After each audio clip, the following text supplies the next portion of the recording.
buenos días. ¿Quién vive en Nicaragua? Gente que no vende patria. Bienvenidos a Sin Fronteras.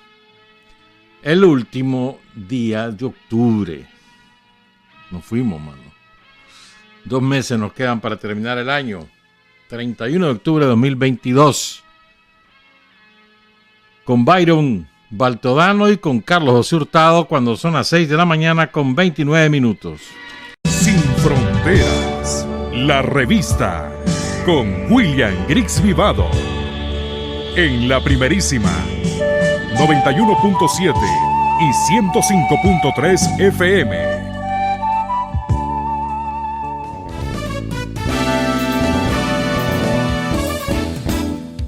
Sin fronteras para decir la verdad. Sin fronteras, trabajar, avanzar, combatir, vencer. Sin fronteras.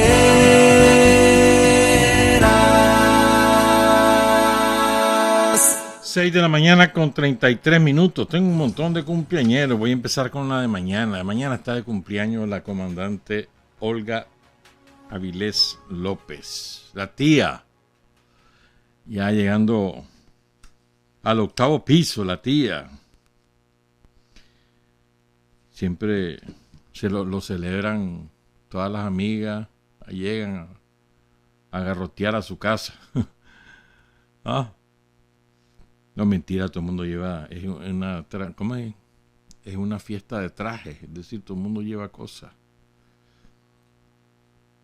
Saludos a la tía, la comandante Avilés, tantos años metida en la lucha revolucionaria. Estuvo de cumpleaños el sábado, otro gran compañero, Jorge Cantillano le dice todo el mundo. Guerrillero de los Bravos de allá, el barrio San Judas en los años 70.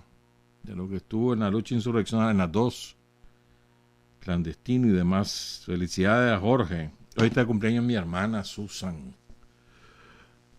Allá en México, la está celebrando. Ahora es chilanga.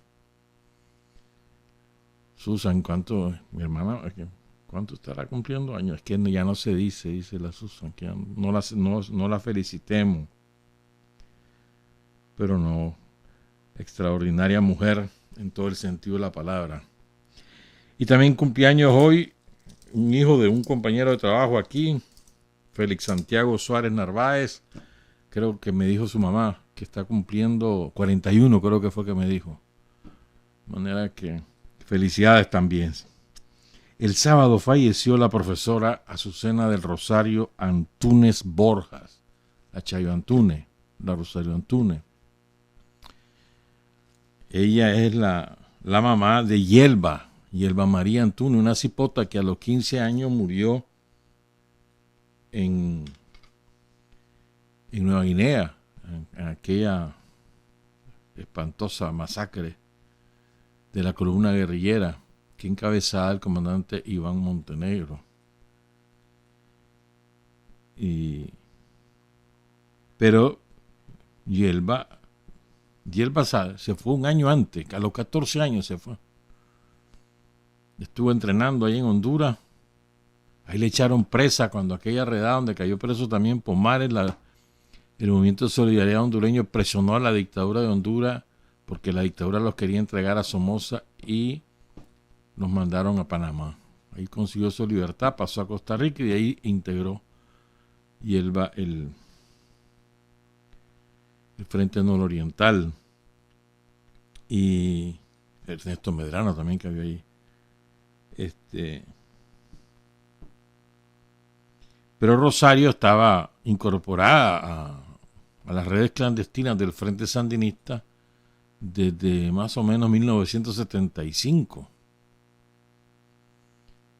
Ella tenía 2 hijos en ese momento, después tuvo un tercer hijo. Y estuvo presa 3 veces en el 75. Durante la represión, después del golpe, del asalto a la casa de Chema Castillo. Y luego cuando a su hija la matan, o cuando está la insurrección final, el frente le dice que se vaya para Honduras. Y en Honduras ella recibe la noticia de la caída de su hija. Fue diputada suplente, era maestra. Y queremos saludar a sus hijos Verónica y Efren Antonio Antunes, que es el juez, es un juez creo en Estelí, juez local en Estelí. Saludamos pues a sus hijos, a su familia y a los sandinistas de Ocotal, de donde ella era nativa. Bueno, ayer ocurrió un evento tristísimo pues en la noche. 3 policías fueron asesinados en Esquipulas, Matagalpa. Las versiones iniciales que tenemos, estamos a la espera del comunicado oficial, es que ellos iban en persecución de un grupo que parece que había cometido un asalto y los emboscaron en la salida de Esquipulas. Ellos incluso trataron de refugiarse en una cantina y aparentemente les cerraron las puertas, pero eso está todavía por definirse. Ahí los remataron a 2 de ellos y también cayó una compañera. Se llamaban Anita, William y Eliseo. El chavalo, creo que William es el chavalo que debe tener unos 20, 21 años máximo. Y ya había salido, estaba de civil.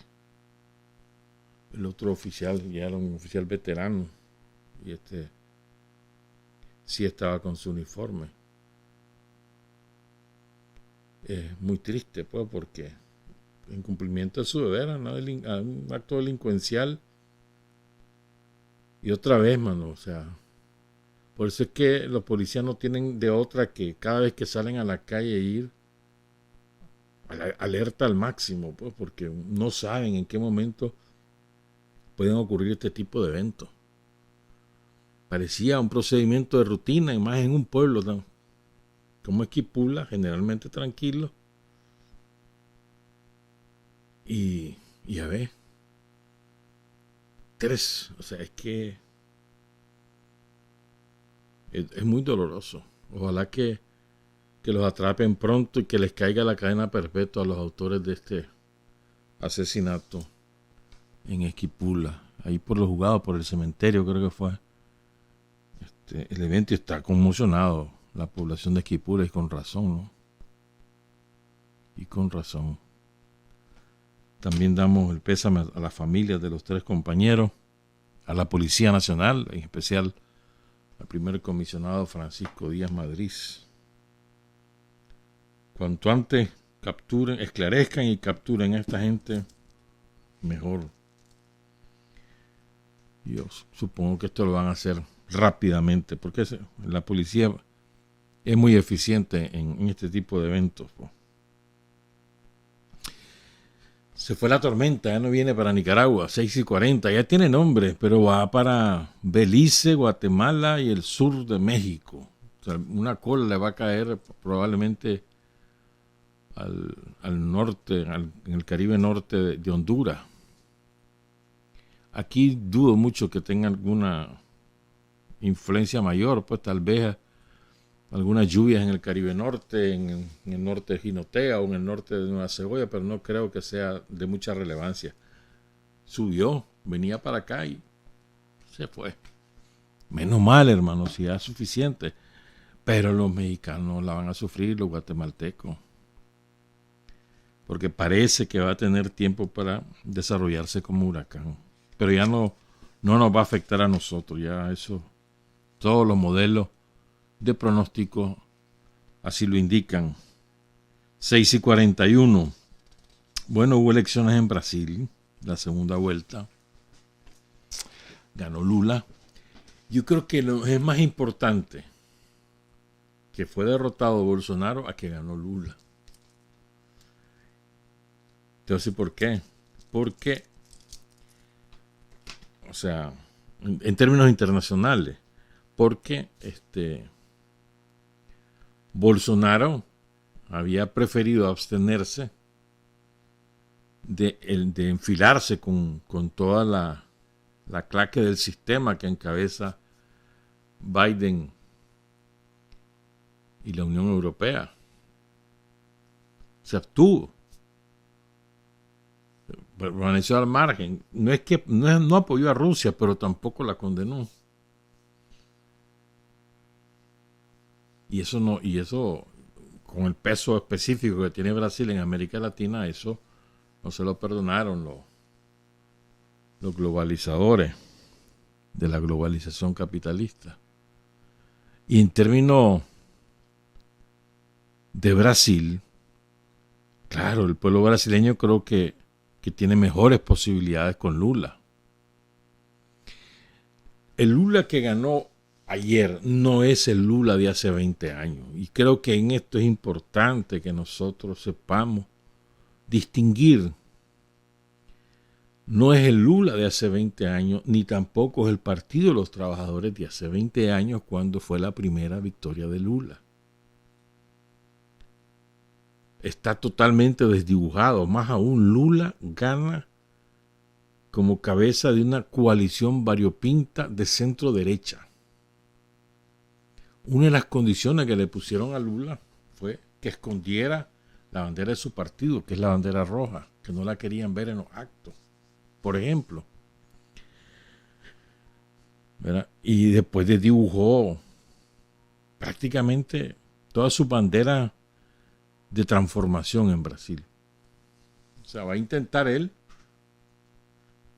reducir los niveles de pobreza, de desempleo, recuperar la protección de la Amazonía, proteger a los indígenas, pero sobre todo su principal misión, que la va a tener difícil, va a ser eliminar el odio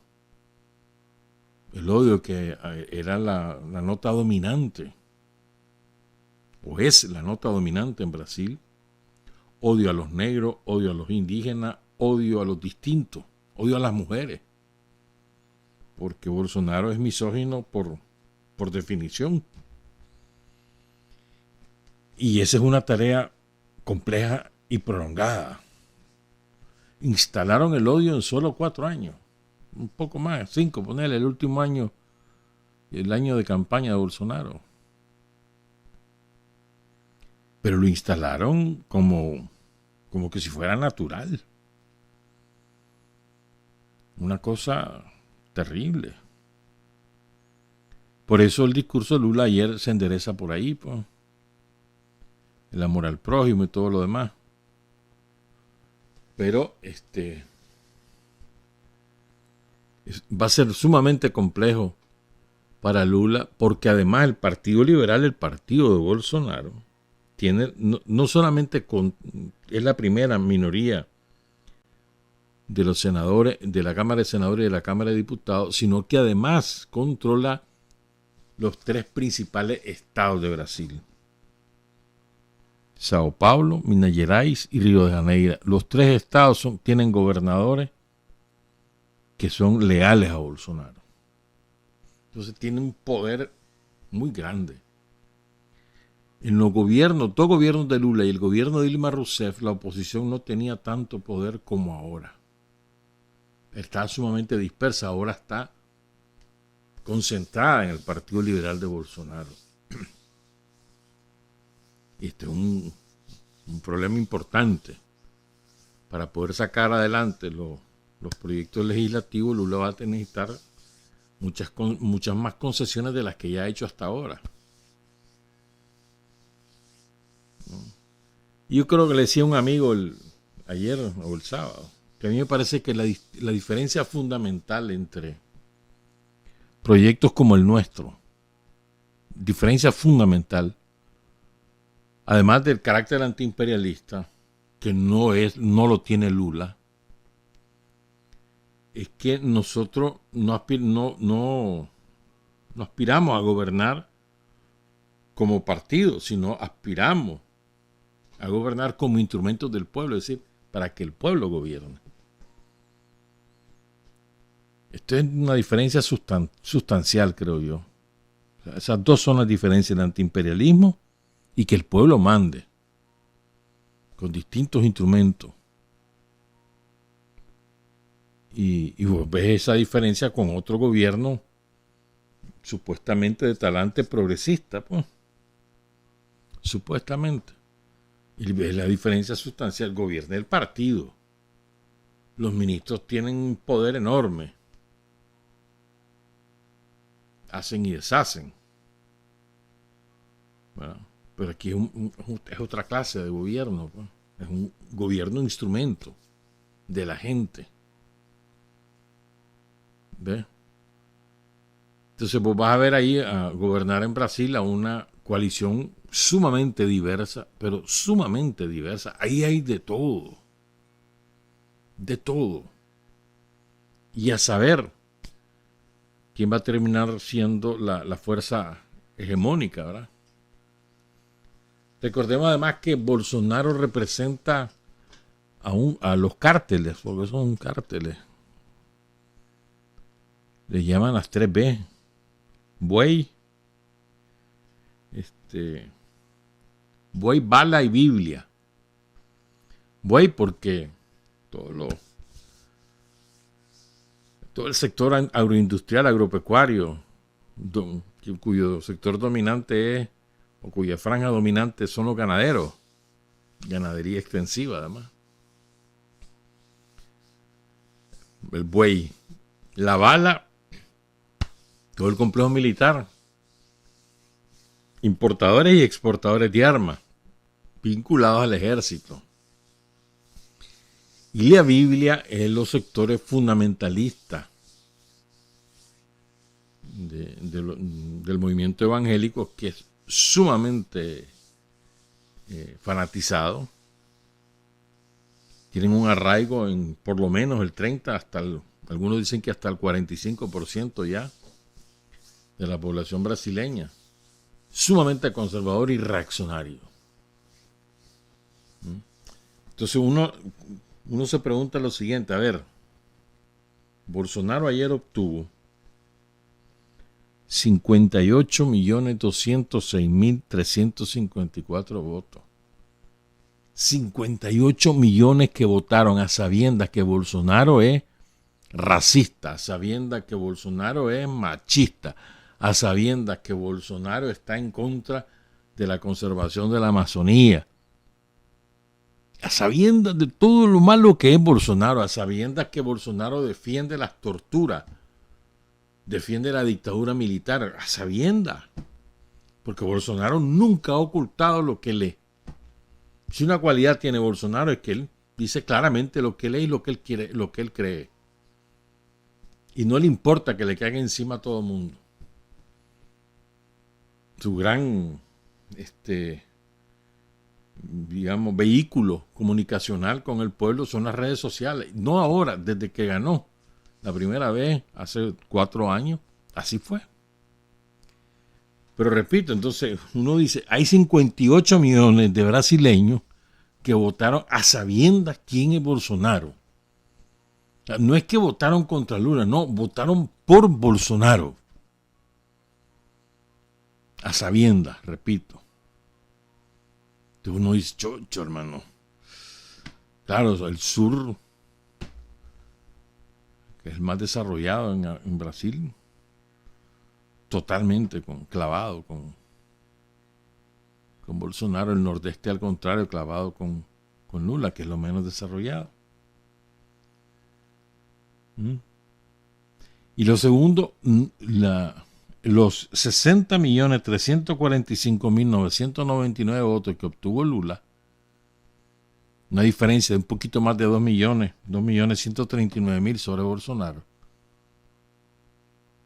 No todos votaron por Lula, sino contra Bolsonaro.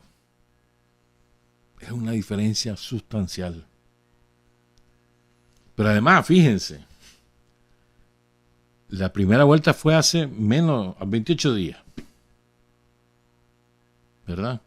Hace 28 días, Bolsonaro obtuvo 51 millones de votos y un poco más.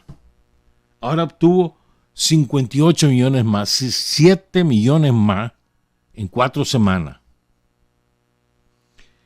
Lula obtuvo en la primera vuelta 57.260.000 votos. Ahora obtuvo 60.346.000 votos. O sea, obtuvo esta vez 6 millones, perdón, una diferencia a favor de Lula de 3.086.000. O sea, Bolsonaro convenció a 4 millones más para esta vuelta que Lula. 4 millones más. Por eso es que la diferencia se estrecha.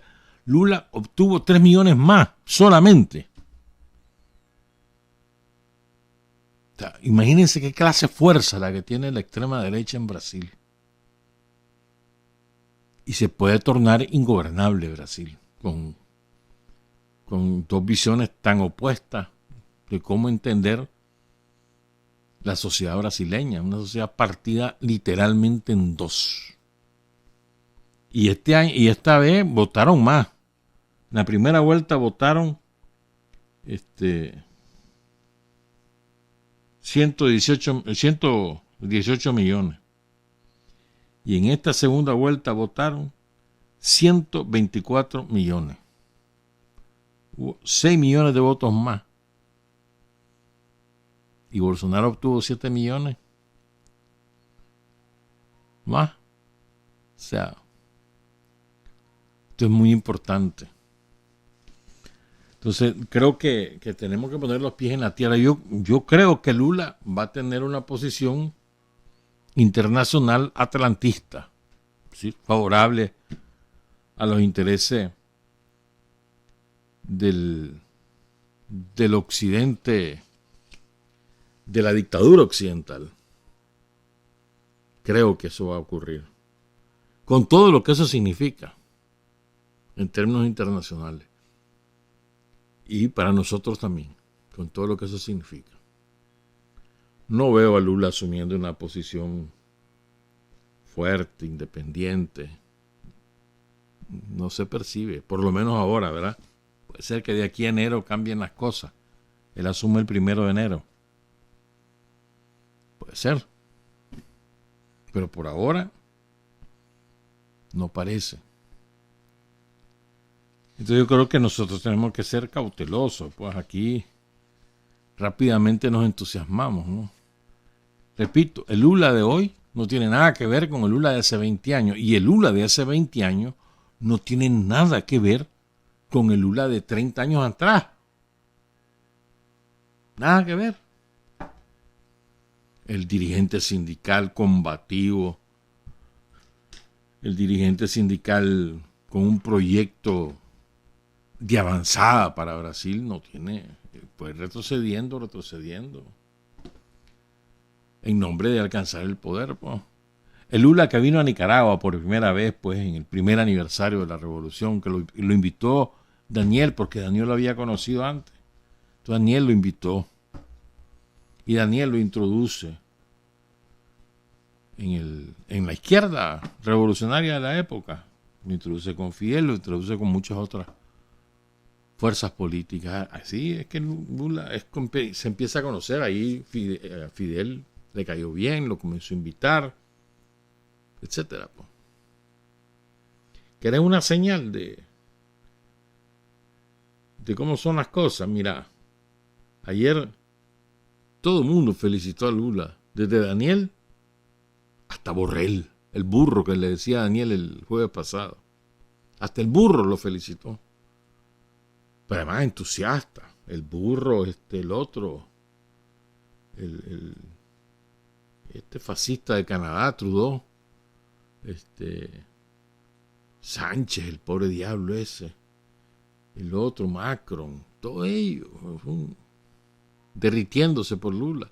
Ya no se diga los de estos lares, como Fernández o como Boric, derritiéndose. Eso te da una señal por dónde va la cosa. No define, pues, pero te da una señal, te da pistas por dónde irá la cosa. Recordemos además que Lula, contrario a todas sus campañas anteriores, recordemos que Lula fue tres veces derrotado como candidato antes de ganar en el 2002. 3 o 4 veces. 4 creo. Hasta que finalmente gana. Después se reelige. Y después para Dilma Rousseff.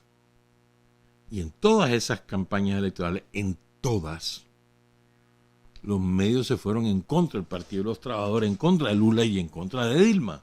En todas. Esta vez fue al revés. Eso te da otra señal. Ya. Entonces, yo diría que hay que ser cauteloso, pues. Si vos vas a pintar de algún color América Latina, ahí tenés colores rosaditos y no rojos. En la mayoría. Te salvarán 2, 3. Creo yo, pues. Creo yo. Entonces es importante, creo yo, calibrar las cosas con mayor moderación, con mayor aterrizaje. Una cosa es lo que puede hacer Lula por el pueblo brasileño. El pueblo brasileño merece un mejor gobierno que el de Bolsonaro, desde la perspectiva de afuera, ¿no? El comportamiento de Bolsonaro en la pandemia fue espantoso. La privatización de los bienes industriales del Estado, desde el petróleo hasta la fábrica de aviones, el desempleo galopante, la marginación de las mayorías empobrecidas. El pueblo brasileño merece un mejor gobierno. Yo creo que Lula tiene posibilidad de hacer un mejor gobierno para su pueblo, pero otra cosa es la política exterior. Son cosas diferentes. Bueno, 6:59. Nos vamos a ocupar ahora más tarde de otras cosas, pero es inevitable referirme a estas dos tragedias. Qué cosas más espantosas, ¿no? Pero antes, mira, me estaban diciendo que un llamado a la Policía Nacional de Managua, la comisionada Vilma Auxiliadora Reyes Sandoval, que es jefa nacional del tránsito, siguen las carreras ilegales en la carretera Masaya, viernes, sábado y a veces los domingos. Cerca de la medianoche, en las primeras horas de la madrugada, y son imparables. Algunos de ellos alcoholizados, algunos de ellos drogados. A veces en la carretera norte también está pasando, sobre todo ya en la zona hacia la rotonda de Tipitapa. Y después van a haber tragedias y es mejor prevenir. Pero bueno, dos tragedias de espanto, pues eso en la India, pues pasó ayer domingo. Era de primera hora de la noche. Para nosotros era en la mañana. Entonces, hay un puente colgante peatonal, por supuesto, o sea, que cruza un río en el estado de Gujar, queda en el occidente de la India. De allí es el primer ministro Modi.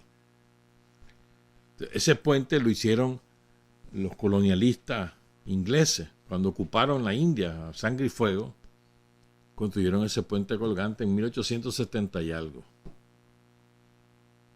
Entonces estaba en desuso porque había que darle mantenimiento. Le dieron la concesión a una empresa de relojería, imagínate vos, para que se hiciera cargo del mantenimiento. Y pasó varios años cerrado, hasta que hace una semana, menos, esta semana lo reabrieron. Pero lo reabren sin que el gobierno de la ciudad, ni mucho menos el del estado, lo autorizara, no lo había recibido. Entonces lo reabre la empresa porque hay fiestas ahorita en la India, las fiestas de Año Nuevo de ellos. Entonces son fiestas religiosas y también festividades lúdicas. Entonces, bueno, muchas familias iban a los templos y después los chavalos son los que jalan a los papas. Vamos al puente, papá, vamos al puente. Entonces, en un momento en que están 500 personas aproximadamente sobre el puente, un exceso de personas, se derrumba aquel puente, hermano. Qué cosa más espantosa. Y la gente cayendo como hormiguitas.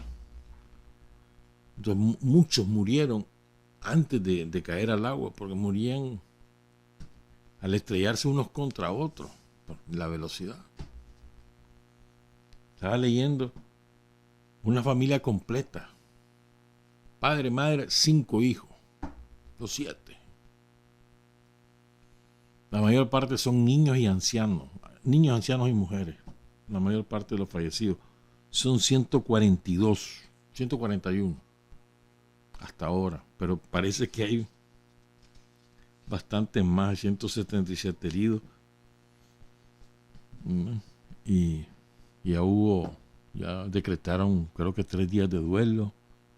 El primer ministro Modi anunció que van a indemnizar a toda la familia. Un puente largo, 230 metros de largo. De haber sido, en su momento, cuando estaba en buen estado, de haber sido lindo, pues, atravesar ese puente sobre aquel río. Pero bueno, las vacaciones de Diwali, que es una festividad muy bonita de la India, pero bueno. Y la otra tragedia, la de Seúl, sobre la que, o sea, después digo por qué lo estoy contando esto, por qué me estoy metiendo en estas cosas. Lo de Seúl, estaba empezando la fiesta de Halloween, cerca de una base yanqui que hay en Seúl, en un distrito que se ha vuelto muy famoso, que se llama el Itaewon, que ahora es como la zona rosa de aquí. Perdón. Entonces, estaban empezando a llegar. Normalmente ahí llegan cada fin de semana 20,000, 30,000 personas. Habían como 100,000 en el distrito. Entonces todos van, y sobre todo chavalos, ¿verdad? Van buscando dónde hacer la celebración. Y se meten en un callejón, literalmente un callejón, ¿verdad? De más o menos 4 metros, 5 metros de ancho. 4 o 5 metros de ancho, ¿verdad? Y 45 metros de largo. Entonces, bastó el chavalero. La versión más sensata que he oído, que he leído, es que parece que hay 2 personas, un chaval y una chavala, que se tropiezan y caen.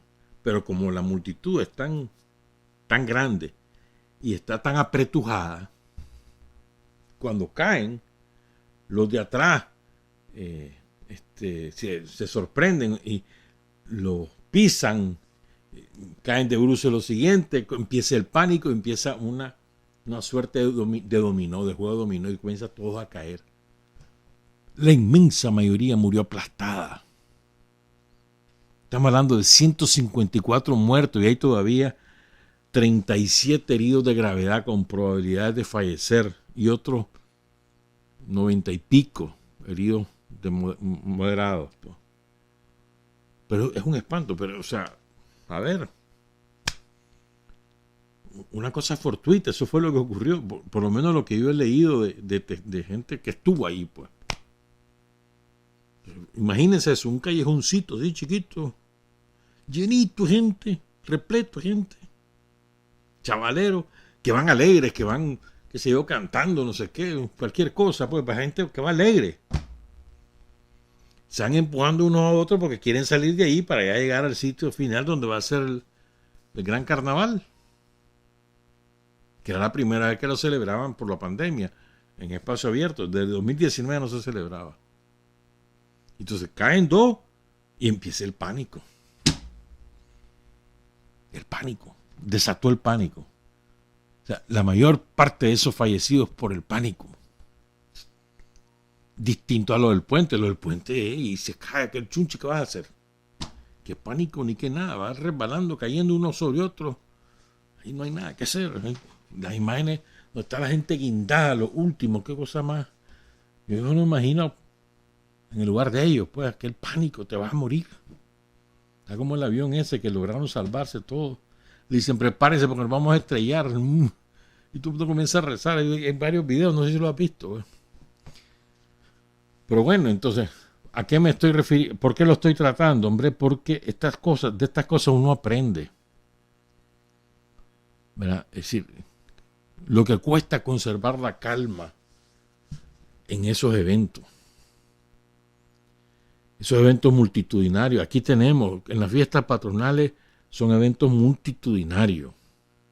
La gente se apretuja, sobre todo cuando hay conciertos de cualquier tipo de música, o fiestas como tales, o las corridas de toros. La gente se apretuja. Entonces, un incidente fortuito puede causar el pánico y tenemos que aprender de estas cosas, pues.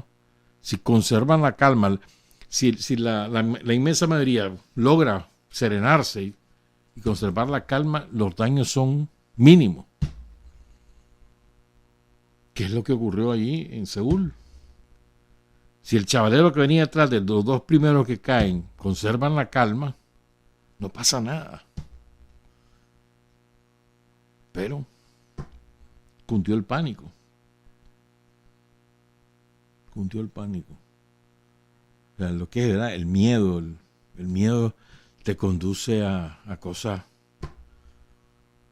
El miedo es el peor consejero. Es el peor consejero. Ayer me decía una amiga que el miedo es el que gobierna el mundo, y es verdad también. Pero bueno, hay que aprender de estas lecciones. Y, por ejemplo, eso de que el puente no había sido entregado, no había sido certificado que ya estaba reparado. Nosotros tenemos que aprender eso. Cuando hay una reparación aquí, hermano, y dice la empresa, mira, ya lo reparé, ya lo puedo usar. No, espérate, tengo que mandar a mis ingenieros, la alcaldía o el MTI, a ver si es cierto, que lo certifiquen. Hasta que yo te lo certifique, lo abro. Porque no vaya a ser.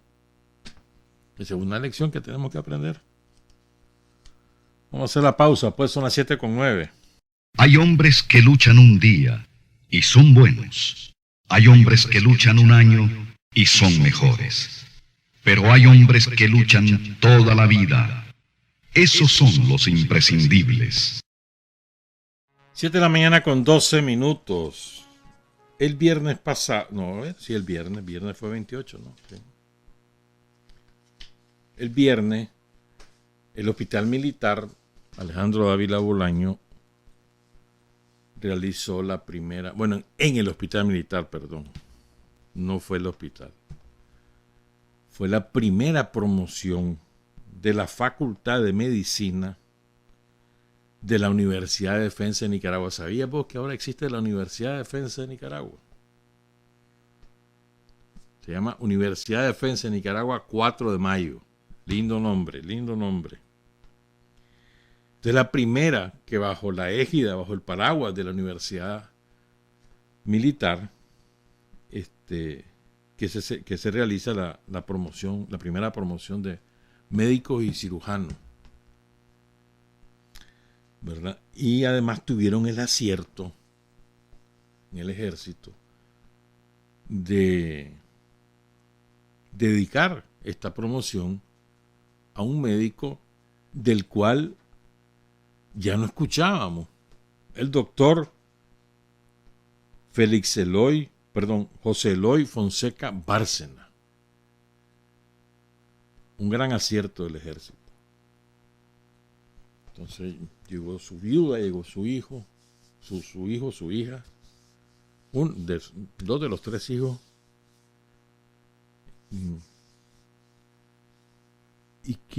Y el hijo compartió la biografía que fue difundida el viernes, pero quiero compartirla por dos razones. Por destacar un médico que no solamente era un buen médico, sino que además fue un hombre comprometido con su pueblo, que fue un guerrillero, militante del frente. O sea, las dos cosas, buen médico y buen ciudadano. Y Camilo José Fonseca Sandino, uno de los hijos de José Eloy, el doctor Fonseca Bárcena, decía, es un acto de reconocimiento que representa su perseverancia, la perseverancia del doctor Eloy Fonseca, que es la misma que nos encamina como respuesta a este pueblo ante la propuesta que se nos hace desde afuera, la del sometimiento.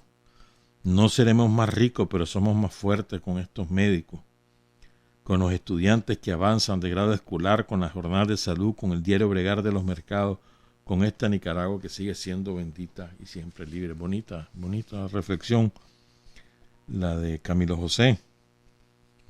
Entonces, ¿quién era este doctor? Subtiaba.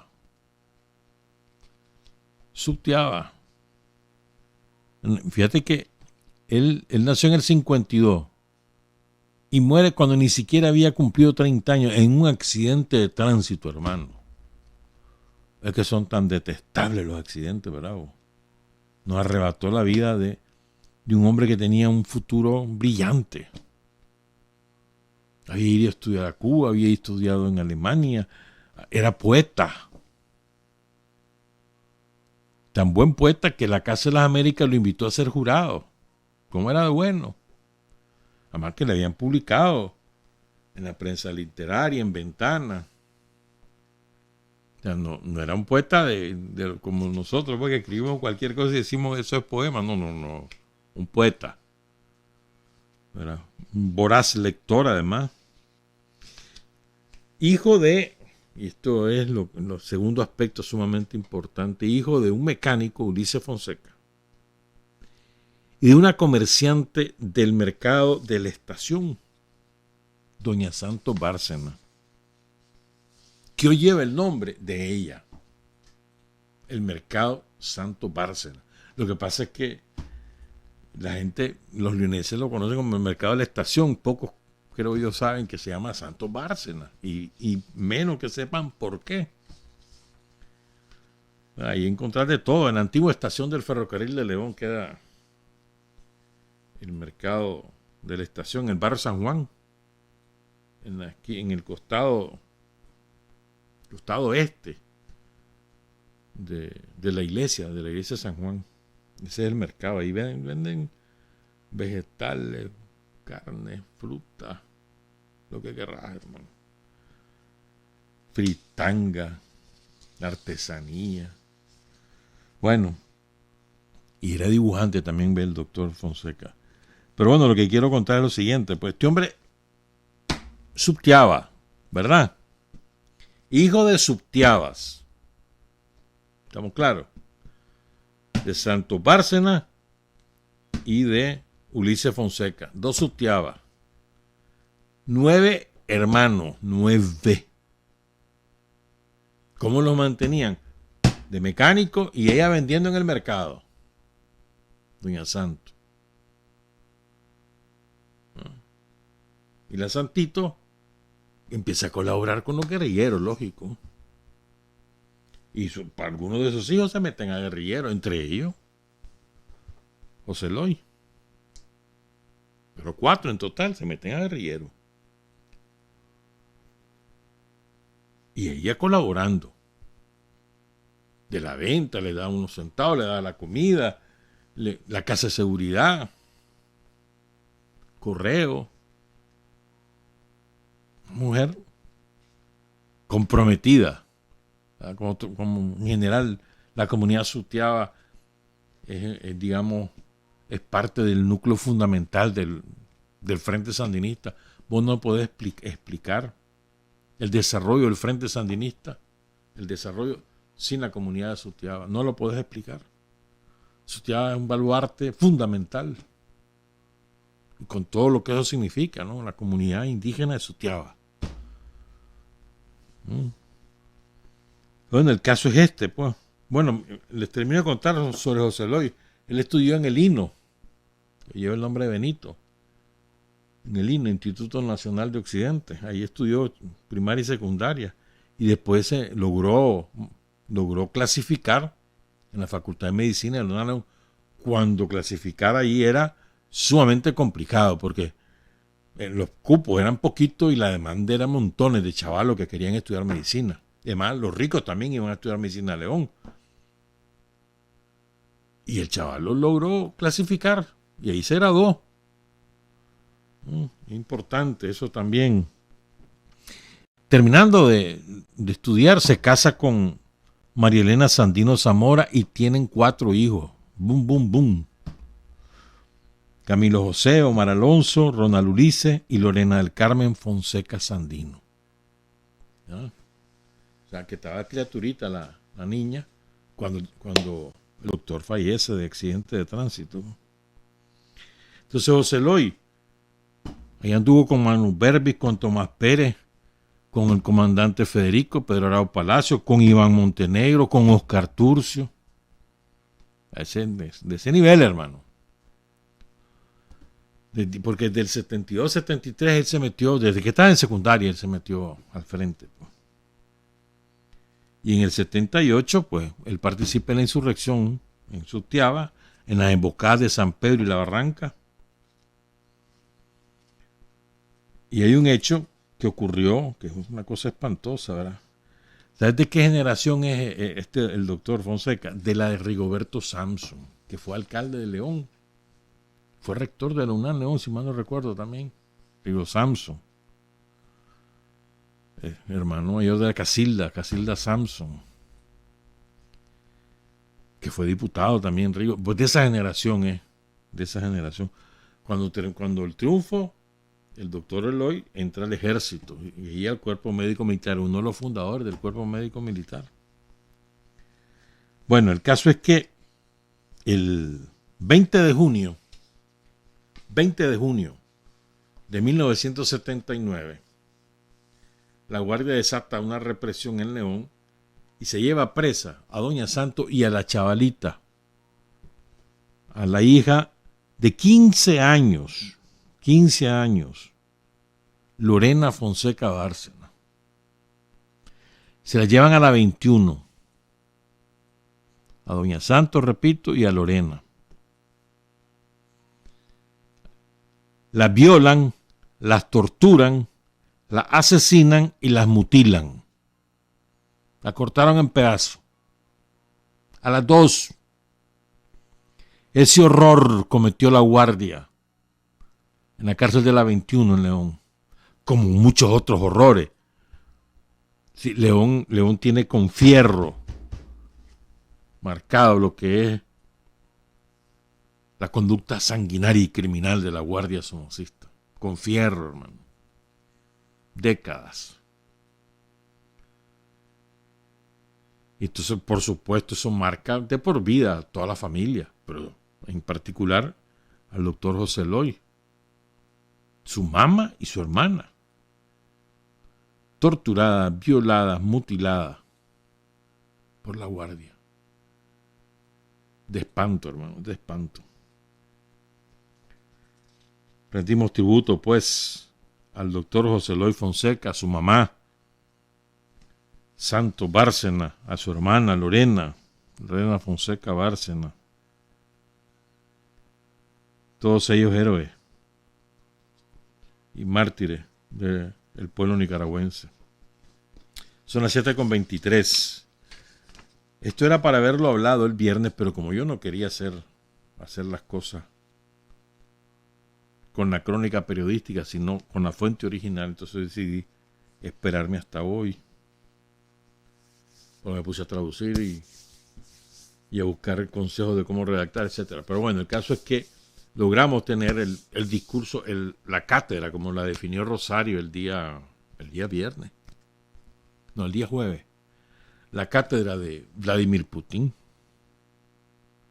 ante el club de Valdai. Es un think tank, es decir, es un centro de pensamiento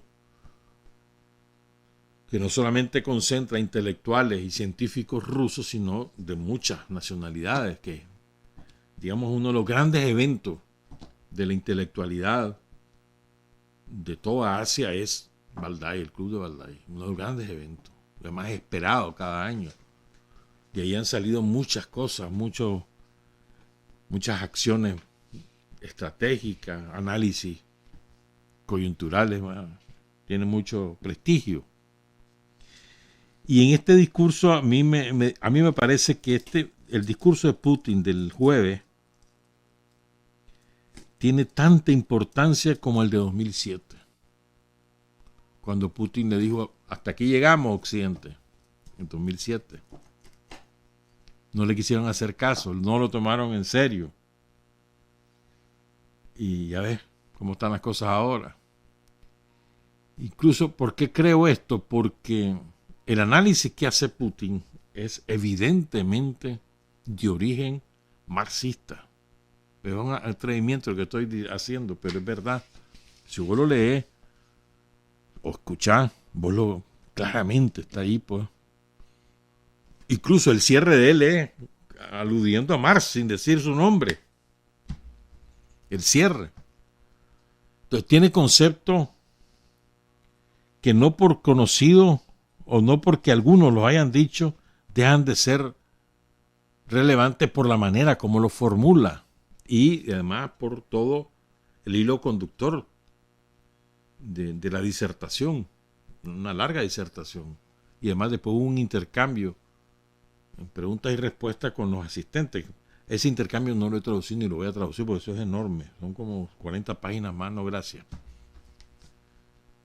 Entonces, voy a compartir párrafos de ese discurso, lo vamos a ir comentando.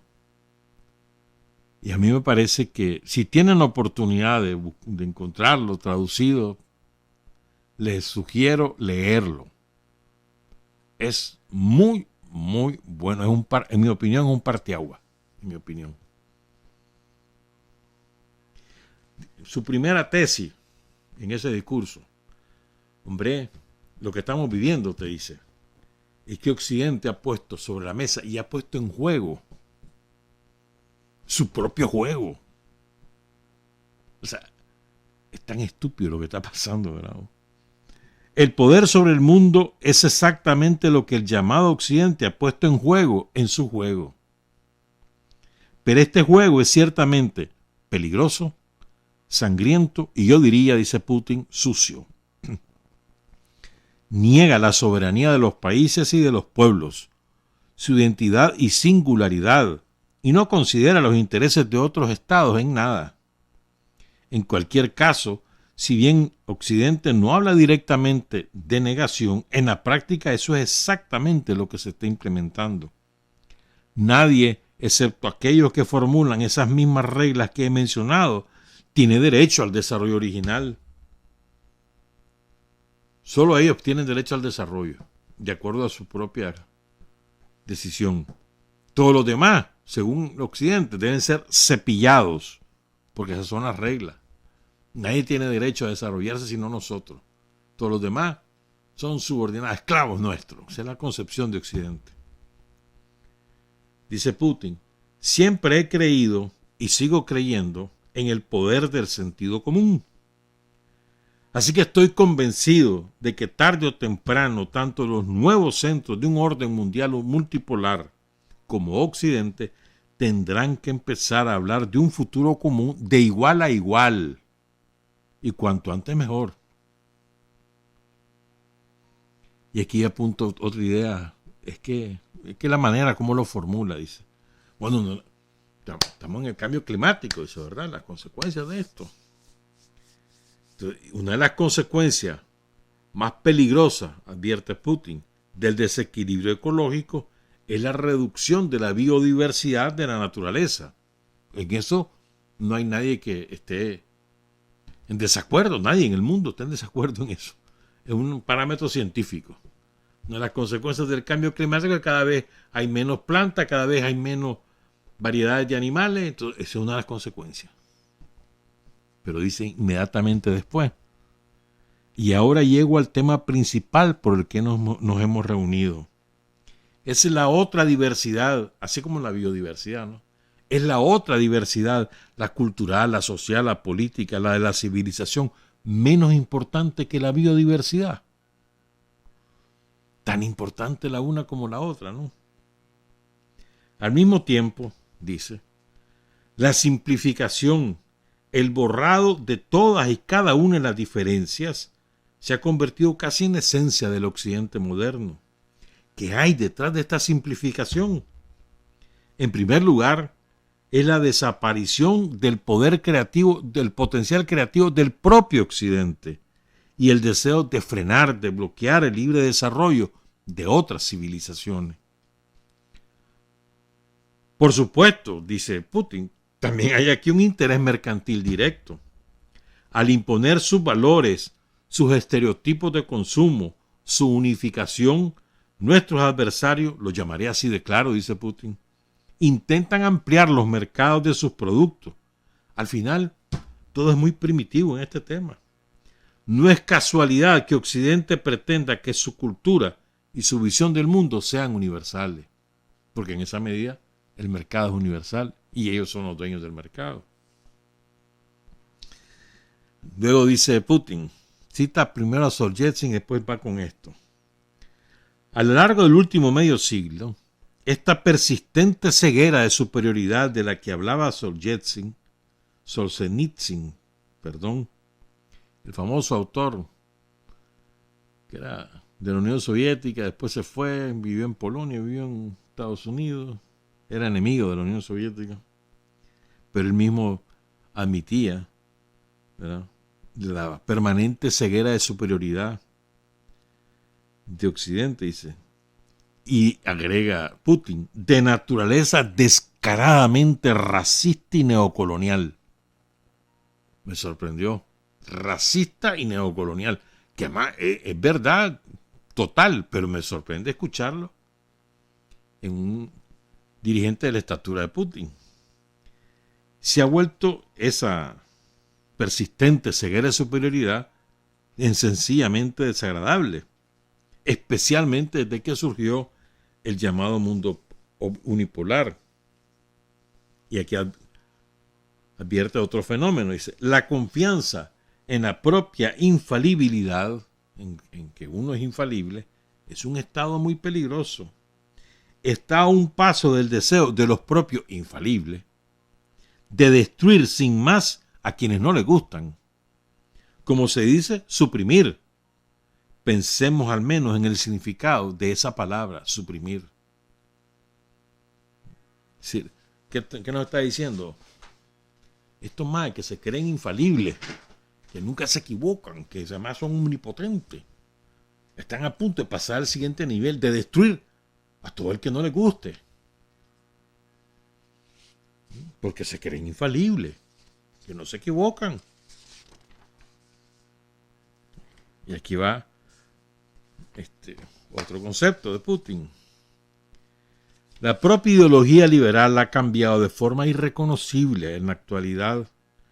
Si el liberalismo clásico entendía originalmente la libertad de cada persona como la libertad de decir lo que quiera y hacer lo que quiera, ahora han llegado al punto del absurdo. Cualquier punto de vista alternativo es declarado propaganda subversiva y una amenaza para la democracia.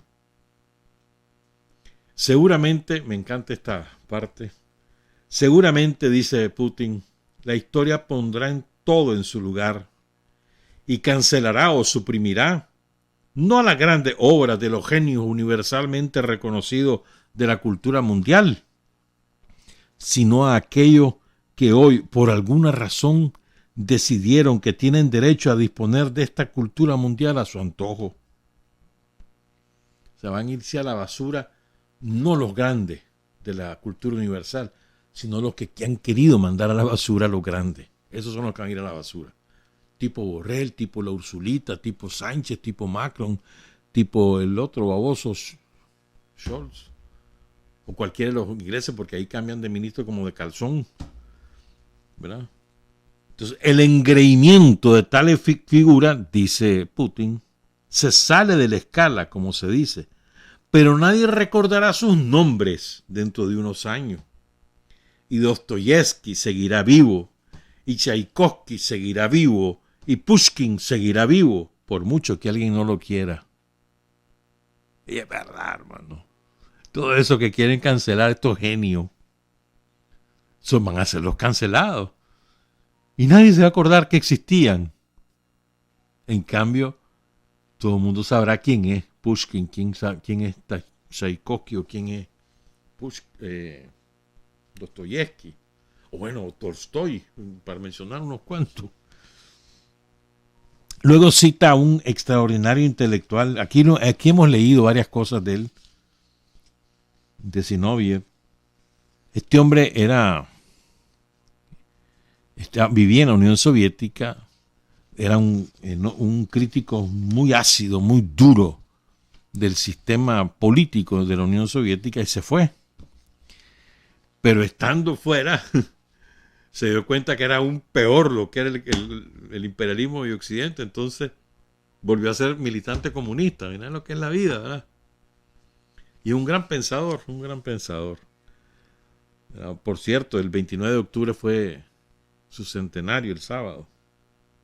Hace más de 20 años, cita Putin, Zinoviev dijo que para la supervivencia de la civilización occidental en el nivel alcanzado por ello, es necesario todo el planeta como entorno de existencia. Son necesarios todos los recursos de la humanidad.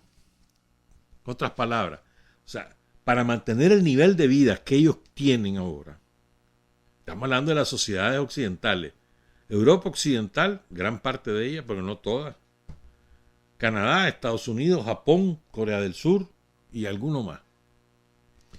Para poder mantener, Australia, para poder mantener ese nivel de vida, los opulentos, los ricos, los dueños de la riqueza del mundo, que es el 0.01% de la humanidad, necesitan todo el planeta para explotarlo, para seguir acumulando riqueza.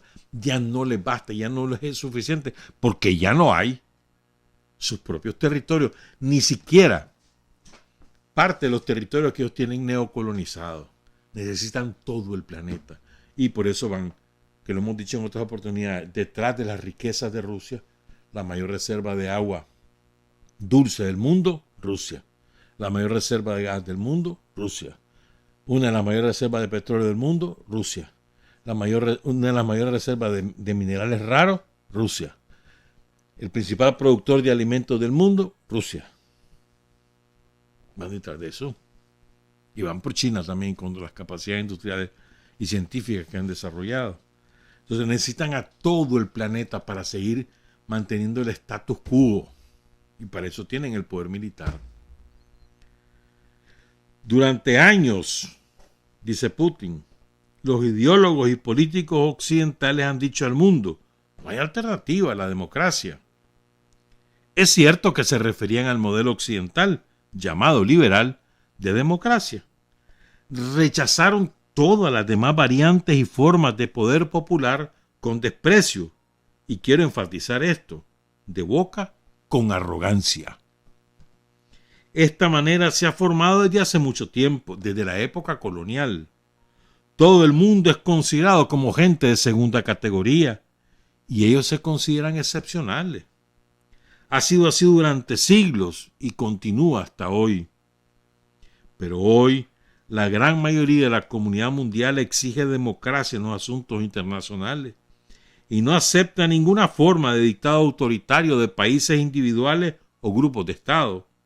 ¿Qué es esto sino una aplicación directa de los principios de la democracia en el plano de las relaciones internacionales? ¿Y cuál es la posición del occidente civilizado? Si eres demócrata, deberías ver con agrado esta aspiración natural de miles de millones de personas. Pero no. Occidente lo llama a eso, a la demanda de la humanidad de democratizar las instituciones internacionales. Occidente lo llama a eso socavar el orden liberal basado en sus reglas. Y por eso es que lanza guerras económicas y comerciales, sanciones, boicot, revoluciones de colores, prepara y lleva a cabo todo tipo de golpes de Estado. Todo está siendo suprimido de raíz y están imponiendo sanciones a sus propios aliados, sin ningún pudor. Y esos aliados acceden a todo, con la cabeza agachada a los europeos. Los sancionan. Recuerda que Trump sancionó a los alemanes por la construcción del gasoducto que ahora la CIA se encargó de volar. Y bueno, pues señor, si usted me castiga, yo acepto su castigo, los europeos. Qué vergüenza, ¿verdad? Qué vergüenza. Y entonces después recupera lo que es Rusia. Eso es Occidente. Democracia, dice, hasta donde me conviene, como hemos dicho otras veces, ¿no? Democracia está bien, la democracia, vos tenés que ser como yo, pero espérate, yo soy el que decido, no vengas aquí a pedir participación en la toma de decisiones, yo soy el que mando. Esa es la lógica de Occidente. Entonces recupera Rusia, Putin, y dice, en Rusia se ha desarrollado durante 1000 años una cultura única de interacción entre todas las religiones del mundo. No es necesario abolir nada, ni los valores cristianos, ni los islámicos, ni los judíos.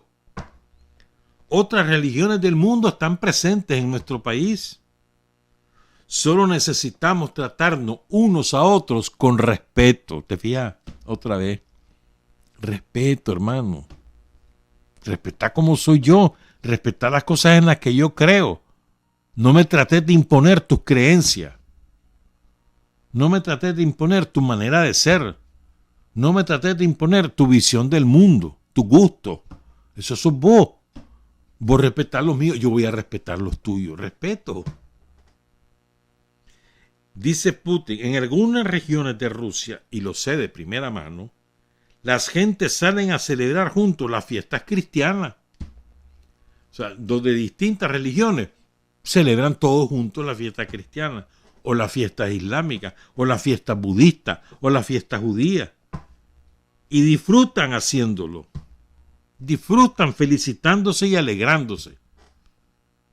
Se alegran por la Navidad cristiana, así como se alegran por las festividades musulmanas o por las festividades budistas. Se alegran y se felicitan y lo celebran juntos. Eso es lo lindo, ¿no? Eso es lo ideal. O sea, ¿por qué yo tengo que imponer el Dios en el que yo creo, se lo tengo que imponer al que no cree en ese Dios y no cree en otro? El que sea, es problema de él. ¿Quién dice que hay un único? O una manera única de creer en un ser superior. Y no sé cuántas maneras, deben haber como 1.000.000 de maneras.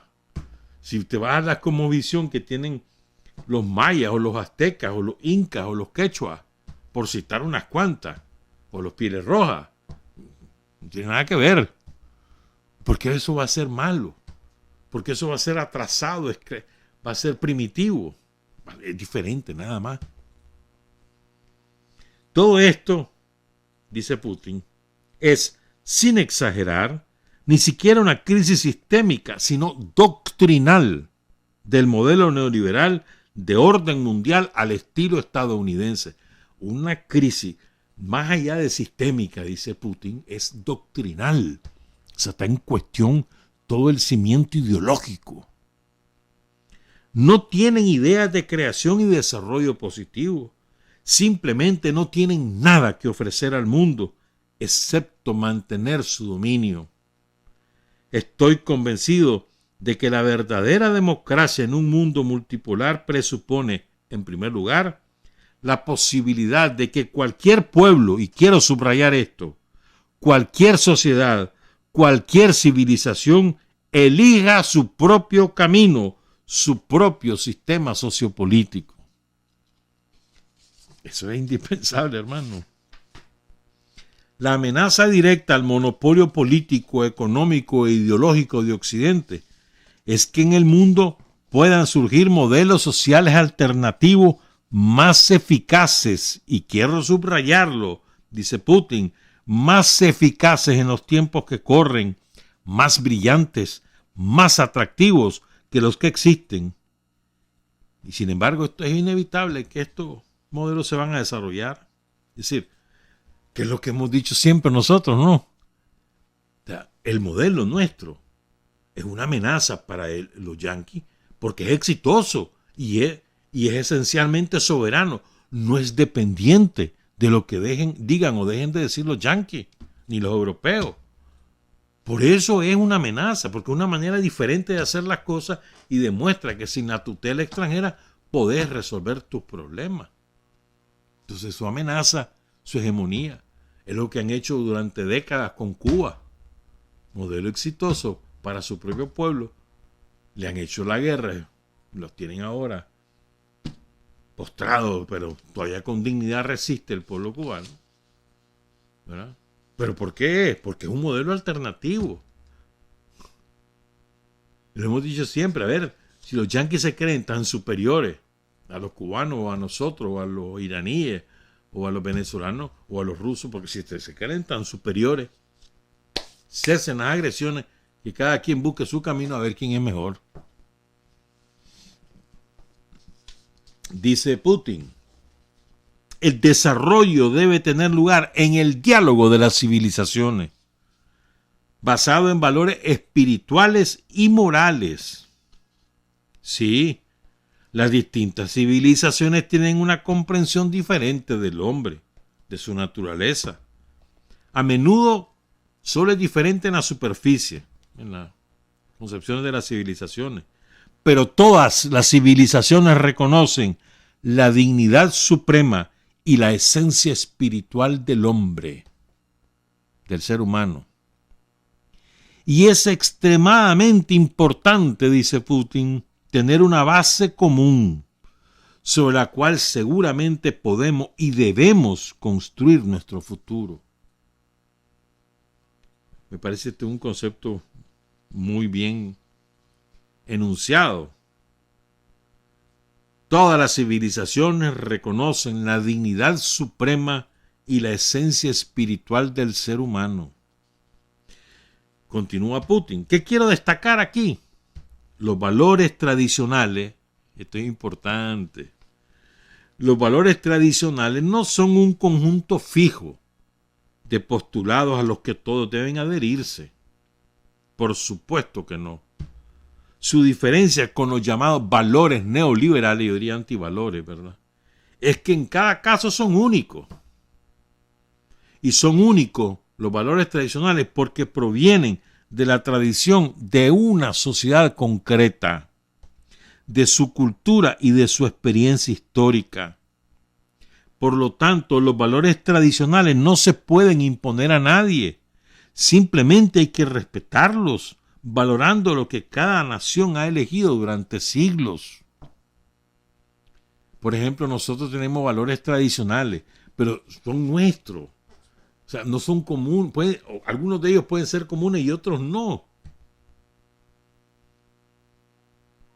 Nosotros como formación sociológica, como sociedad, incluso dentro de Nicaragua, vos tenés valores tradicionales diferenciados entre, por ejemplo, Jinotega y Bluefields, Guaspán y Huigalpa, El Ayote y Chichigalpa. Valores diferentes. Hay algunos comunes y hay otros que son diferentes. Un valor de las comunidades rurales en Nicaragua que ya solo queda ahí. Lamentablemente no fue un valor que hemos compartido, que digamos que ha sido dominante en las culturas urbanas. Desgraciadamente no es así. Pero para un campesino su palabra es suficiente. Si él da su palabra, ya está. Es suficiente. No necesita firmar nada. Lamentablemente en la ciudad es al contrario. Y aún firmando, hermano. Aún firmando. Desgraciadamente. Pero un ejemplo el que estoy citando nada más. ¿Verdad? Entonces lo que dice Putin, hay que respetar los valores que corresponden a cada sociedad. Es su desarrollo, su manera de ver, respetar. Estrictamente hablando, continúa Putin, esta es una regla universal. Intentan convertir a todos los pueblos en una herramienta para utilizar esa herramienta para sus propios fines. Y a los que no se someten a esa presión, a los que no quieren ser instrumentos de ese tipo, se les imponen sanciones, se les imponen todo tipo de restricciones económicas y contra ellos se preparan, o cuando es posible, se llevan a cabo golpes de Estado. Y al final, si no pueden hacer nada, el objetivo es el mismo, destruirlos, borrarlos del mapa. Pero no ha funcionado y nunca será posible desplegar e implementar tal escenario con respecto a Rusia.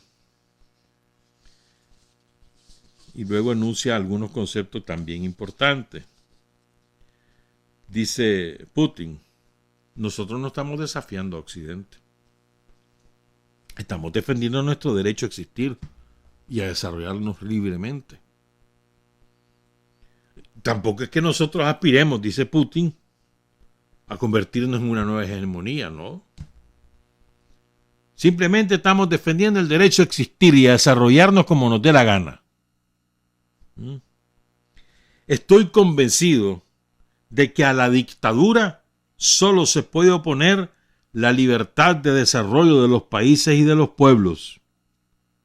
A la degradación de la personalidad solo se puede oponer el amor del hombre como creador. A la simplificación y las prohibiciones primitivas solo se puede oponer la complejidad floreciente de las culturas y las tradiciones.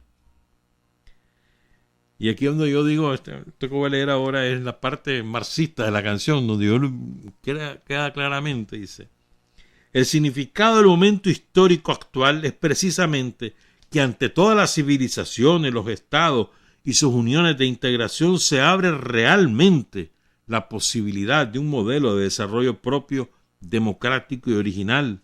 Y sobre todo, creemos que el nuevo orden mundial debe basarse en la ley y el derecho, ser libre, auténtico y justo. La unidad humana no se construye con el hacer lo que yo hago o ser como nosotros. La unidad humana se forma teniendo en cuenta y sobre la base de la opinión de todos, respetando la identidad de cada sociedad y de cada nación. Este es el principio sobre el cual puede desarrollarse el compromiso a largo plazo en un mundo multipolar.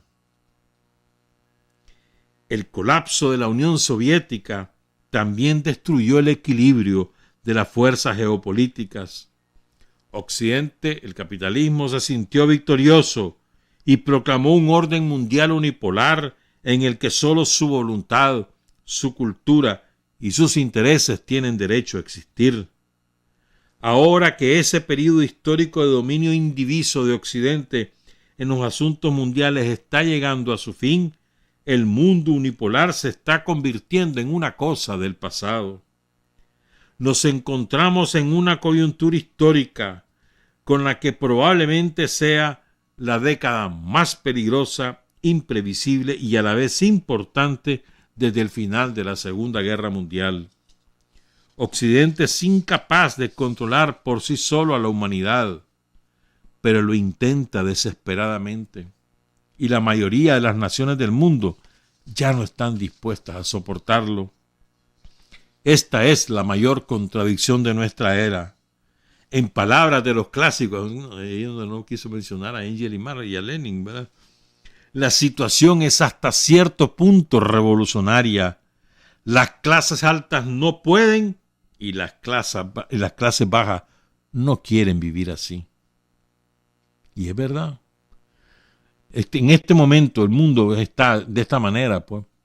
Los ricos más ricos del planeta, ya no pueden vivir como tales si no siguen ampliando su dominio, y los pobres más pobres del planeta ya no pueden seguir viviendo así. Eso es lo que define la circunstancia histórica, según dice dice Putin.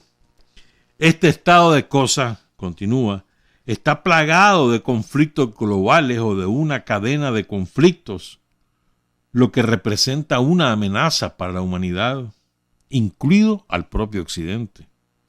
Resolver esta contradicción de forma constructiva es la principal tarea histórica de hoy. El cambio de hitos es un proceso es un proceso doloroso, pero natural e inevitable. El futuro orden mundial se está formando ante nuestros ojos. Y en este orden mundial debemos escuchar a todos, tener en cuenta cada punto de vista, cada pueblo, sociedad, cultura, cada sistema de cosmovisiones, ideas e ideas religiosas, sin imponer una sola verdad a nadie. Y solo sobre esta base entendiendo nuestra responsabilidad por el destino de los pueblos del planeta, para construir una sinfonía de civilización humana. ¿Estamos claros? La tarea de hoy es resolver la contradicción entre la desigualdad social, que no lo dijo así Putin, pero esa es la tarea. Y para poderla resolver, basta ya de hegemonía, de dictado, de cómo hago y cómo dejo de hacer. Pongámonos de acuerdo y respetémonos. Yo creo que esa es la palabra clave, no solo en relaciones internacionales, en relaciones humanas. Respetémonos. Yo te respeto a vos, vos me respetás a mí. Respetás mi manera de ver el mundo, mi manera de entender las cosas que ocurren, mi manera de creer, mi manera de ser, mis gustos. Eso es que es una ley, hermano. Vos no tenés por qué decirme qué como y qué dejo de comer. Ese es el problema mío. Yo puedo escuchar consejos científicos, consejos médicos, lo que sea, pero no me tenés que decir, vos no podés comer esto, ni no podés escuchar esa música porque esa música es satánica, esa música es mala. ¿Y qué hay? ¿Y qué es eso? Cada quien. Y vos tenés que ahora hacer esto, vestirte de esta manera, y no andes yendo a estar de fiesta. Cada quien. Libre albedrío. También se dice, ¿no? Entre los creyentes. Bueno, libre albedrío, pues. Respeto. No me digas qué cosa es buena y qué cosa es mala, que yo veré. Qué cosa me conviene y qué no. Ya veré yo. Y a lo mejor me pego contra la pared y corrijo. Pero es mi problema, no es el tuyo. Pongámonos de acuerdo en las cosas que son comunes. Perdón, pongámonos de acuerdo en cómo construir el mundo sobre las cosas que son comunes. Lo que vos creés, yo también creo. Sobre eso que es común, construyamos la civilización. Esa frase que tiene Putin, ¿no? La sinfonía de la humanidad. No, la sinfonía de civilización humana, que es muy lindo. ¿Qué es una sinfonía? Es la combinación de decenas de instrumentos y de decenas de personas que tocan esos instrumentos. Y los instrumentos, un violín no es lo mismo que un piano. El bongo no es lo mismo que el arpa. La guitarra no es lo mismo que el bandoneón. Y el acordeón no es lo mismo que el guitarrón, que el tambor. Pero si todos al mismo tiempo interpretan una melodía sobre la cual se han puesto de acuerdo, qué cosa más linda lo que se oye, ¿no? La música. El producto se llama la música. De eso se trata. Respeto. Esto debería ser la ley universal, ¿verdad? Respeto. Trabajar, avanzar, combatir, vencer. Patria y libertad. Revolución es sentido del momento histórico. Es cambiar todo lo que debe ser cambiado. Es igualdad y libertad plenas. Es ser tratado y tratar a los demás como seres humanos. Es emanciparnos por nosotros mismos y con nuestros propios esfuerzos. Es desafiar poderosas fuerzas dominantes dentro y fuera del ámbito social y nacional. Es defender valores en los que se cree, al precio de cualquier sacrificio. Es modestia, desinterés, altruismo, solidaridad y heroísmo. Es no mentir jamás ni violar principios éticos. Es convicción profunda de que no existe fuerza en el mundo capaz de aplastar la fuerza de la verdad y las ideas. Revolución es unidad, es independencia, es luchar por nuestro sueño de justicia para Cuba y para el mundo, que es la base de nuestro patriotismo, nuestro socialismo y nuestro internacionalismo.